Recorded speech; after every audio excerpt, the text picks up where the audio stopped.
अस्सलामुअलैकुम वरहमतुल्लाहि वबरकातुहू। आप देख रहे हैं आर्टिकल वॉइस। रोज़नामा जंग से आज के आर्टिकल्स का आगाज़ करते हैं। रोज़नामा जंग के पहले आर्टिकल राइटर हैं अंसार अब्बासी साहब। आर्टिकल के आगाज़ से कबल अगर अब अभी तक आपने हमारे चैनल आर्टिकल वॉइस को सब्सक्राइब नहीं किया तो इसे फ़ौरन कर लीजिए, क्योंकि इस चैनल से हासिल होने वाली रकम यतीम, गरीब और मिस्कीन बच्चों की तालीमी कफ़ालत पर ख़र्च की जाएगी। अंसार अब्बासी अपने आर्टिकल अदलिया की अपनी इज़्ज़त के लिए सो मोटो लाजिम। 2006 के शुरू में मुझे अपने ज़राए से मालूम हुआ कि उस वक्त के चीफ जस्टिस इफ्तिखार मोहम्मद चौधरी के बेटे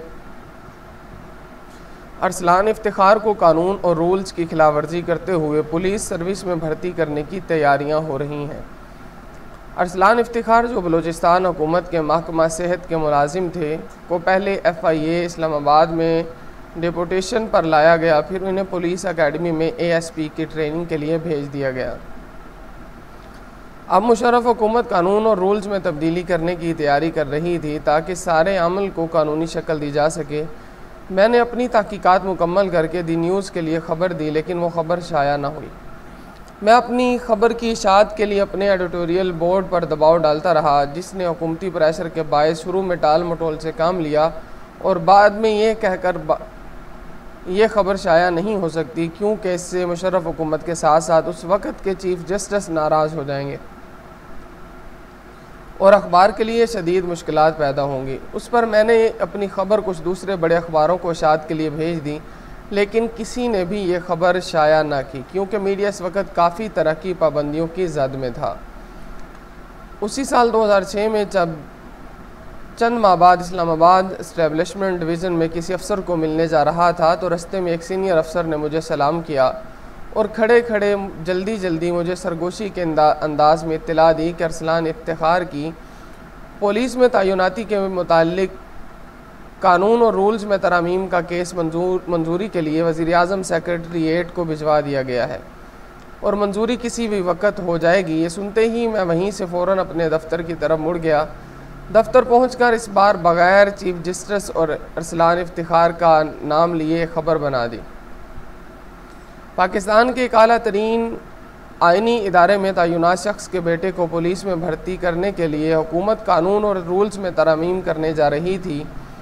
मैंने इस खबर को दी न्यूज़ डेस्क पर फाइल कर दिया और दफ्तर में भी किसी से बात नहीं की, ना ही एडिटोरियल बोर्ड को बताया कि यह खबर दरअसल वही है जिसे चंद माह पहले रोक दिया गया था। अल्लाह का करना ऐसा हुआ कि दूसरे दिन खबर दी न्यूज़ के सफ़ा अव्वल पर शाया हो गई, जिस पर मुझे इदारा के एक आला इदारती ज़िम्मेदार का फ़ोन मौसूल हुआ और उन्होंने पहली बात ही ये की, अब्बासी साहब ये आपने क्या कर दिया। मैंने कहा कि मैंने ख़बर दी जो हकीकत पर मबनी है और इसके लिए मैं हर फोरम पर दिफा के लिए तैयार हूँ। इस खबर की इशाअत के अगले साल फरवरी 2007 में मुझे खुफिया ज़राए से इफ्तिखार चौधरी के ख़िलाफ़ मुख्तलिफ मवाद मिलने लगा, जिससे अरसलान इफ्तिखार के केस के अलावा कुछ गैर अखलाकी और पेट्रोल वगैरह के गलत इस्तेमाल के इल्ज़ामात शामिल थे। जब मुझे ये इत्तलात खुफिया अंदाज में रोज़ाना मिलने लगी तो मेरे कान खड़े हो गए। जिस अंदाज में मुझ पर खुफिया तरीके से ये इत्तलात प्लांट की जा रही थी, तो उस तनाजुर में मैंने दी न्यूज़ के लिए एक ख़बर लिखी कि किसी तरह मुझे चीफ जस्टिस इफ्तिखार मोहम्मद चौधरी के ख़िलाफ़ खुफिया ज़राए से इल्ज़ामात पर मबनी मवाद दिया जा रहा है। मैंने ये भी लिखा कि मुमकिन तौर पर चीफ जस्टिस के ख़िलाफ़ कुछ होने वाला है। कुछ सरकारी पाबंदियों के बायस मेरी इस खबर को शाया नहीं किया गया, ताहम मुझे बताया गया कि हुकूमती प्रेशर के बावजूद एडिटोरियल बोर्ड इसकी इशाअत के बारे में सोचो विचार कर रहा है।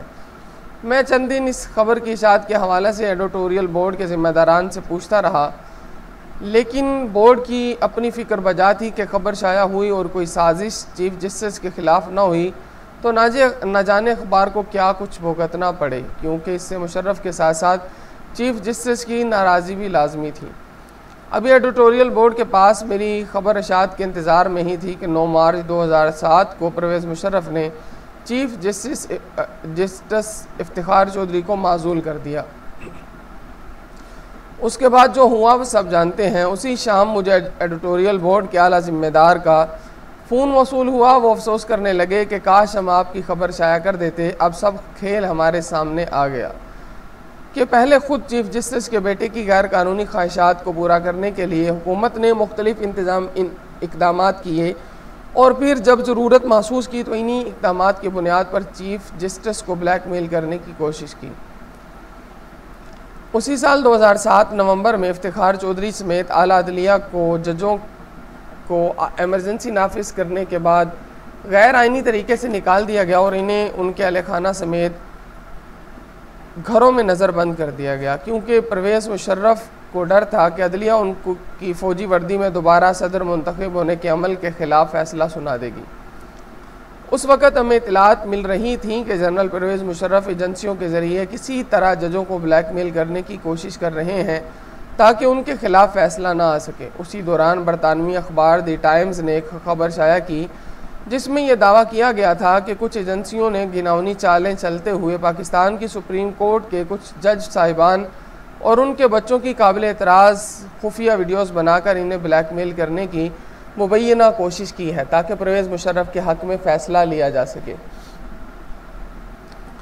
माजी के उन वाक़यात के तनाजुर में गुज़श्ता रोज़ मरियम नवाज़ की तरफ से जिस वीडियो को प्रेस कॉन्फ्रेंस में दिखाया गया जिसमें एहतिसाब अदालत के जज को मुबैना तौर पर तस्लीम करते हुए सुना गया, उन्होंने दबाव में आकर और ब्लैकमेलिंग पर नवाज शरीफ के ख़िलाफ़ फ़ैसला सुना दिया।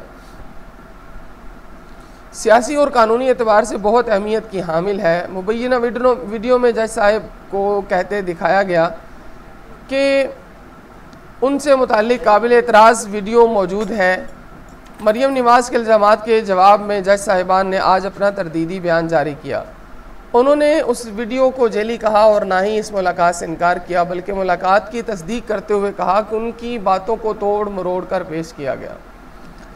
जज साहिब ने यह भी इल्ज़ाम लगाया कि उन पर तो नवाज शरीफ और उनके ख़ानदान की नुमाइंदों की तरफ से दबाव था और उन्हें रिश्वत की भी पेशकश हुई। हमारे यहाँ माजी में एजेंसियाँ क्या कुछ नहीं करती रहीं, उस पर बहस किए बगैर मेरी ज़ाती राय में ये एक ऐसा मामला है जिस पर चीफ जस्टिस ऑफ पाकिस्तान को फौरी सोमोटो नोटिस लेना चाहिए ताकि सच्चाई तक पहुंचा जा सके। एक तरफ मरियम नवाज़ से मुबैना वीडियो के मुतालिक शवाहिद लिए जाने चाहिए, उसका फ्रांसिक ऑडिट कराना चाहिए, तो दूसरी तरफ एहतिसाब अदालत के जज साहब के जवाब और इल्ज़ामात की भी तहकीक की जानी चाहिए।